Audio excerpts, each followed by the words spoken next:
நண்பர்களே, உங்கள் அன்பு ஜோதிடர் சிவ ஜோதிராமன். இன்றைக்கி நம்ம பார்க்க போதுங்க, பொதுவாக ரெண்டு வகையாக நம்ம இந்து மதத்தில் பிரித்து பார்த்துட்ருக்காங்க. ஒன்று பெருமாளை கும்பிட்றவங்க வைஷ்ணவாள், அப்புறம் சிவனை கும்பிட்றவங்க சைவாள் அப்படின்னு சொல்லுவாங்க. இந்த ரெண்டு பிரிவுக்கும் ஒன்றே ஒன்று தாங்க இருக்கிறது. எல்லாமே நமசிவாயத்துக்குள்ளே அடக்கங்க. அந்த நமசிவாயங்கிறது என்னன்னு கேட்டிங்கன்னா, பொதுவாக நாங்கிற எழுத்து பிரம்மா சரஸ்வதியை குறிக்கும். மாங்கிற எழுத்து விஷ்ணு மகாலட்சுமியை குறிக்கும். ஷீங்கிற எழுத்து ருத்ரிய பைரவியை குறிக்கும். வாங்கிற எழுத்து மகேஸ்வரியை குறிக்கும். யாங்கிற எழுத்து சதாசிவம் மனோன்மணியை குறிக்கும். அப்படிங்கிறப்ப நீங்கள் திருப்பி பிரித்து பார்க்க வேண்டியதில்லை. பொதுவாக எந்த பிரச்சனையாக இருந்தாலும் உங்களுக்கு படிப்பு நல்லா வரணும்னா பிரம்மா வழிபடுன்னு சொல்லுவாங்க, சரஸ்வதி வழிபடுன்னு சொல்லுவாங்க.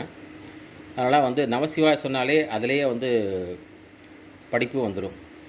மாங்கிற எழுத்து விஷ்ணுவை மகாலட்சுமி குறிக்கிறதுனால நமசிவாய சொல்லும்போதே மகாலட்சுமி அருளுடன் கிடச்சிடும். அப்புறம் சீங்கிற எழுத்து ருத்ரனையும் பைரவியும் குறிக்கிறதுனால அதிலே நம்மளுடைய கெட்ட சக்திகள்லாம் விலகி போயிடும். வாங்கிற எழுத்து மகேஸ்வரியும் குறிக்கிறதுனால நமக்கு தெரியாத புதிர்கள்லாம் தெரிய ஆரம்பிக்கும்.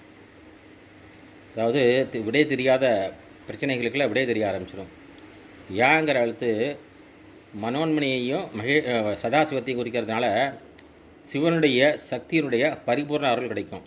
அதனால் நீங்கள் எந்த பிரிவினராக இருந்தாலும் பரவாயில்ல, அதில் எல்லா தெய்வமும் அதில் அடங்கியிருக்கிறதுனால நமசிவாயங்கிற மந்திரத்தை நீங்கள் ஜெபிக்கிறதன் மூலியமாக உங்களது அனைத்து பிரச்சனையும் தீர்வாகும் அப்படிங்கிறது இந்த விளக்கத்திலேருந்து நீங்கள் புரிஞ்சிருக்கலாம்.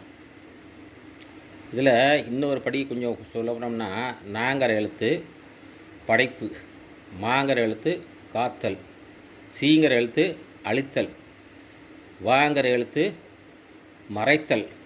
மறைத்தல்னால் நமக்கு புரியாத மறைச்சி வைக்கிறாங்களா, அது மறைத்தல். யாங்கிற எழுத்து அருள்தல் யாருன்னு கேட்டிங்கன்னா சதாசிவம் மனோன்மணி.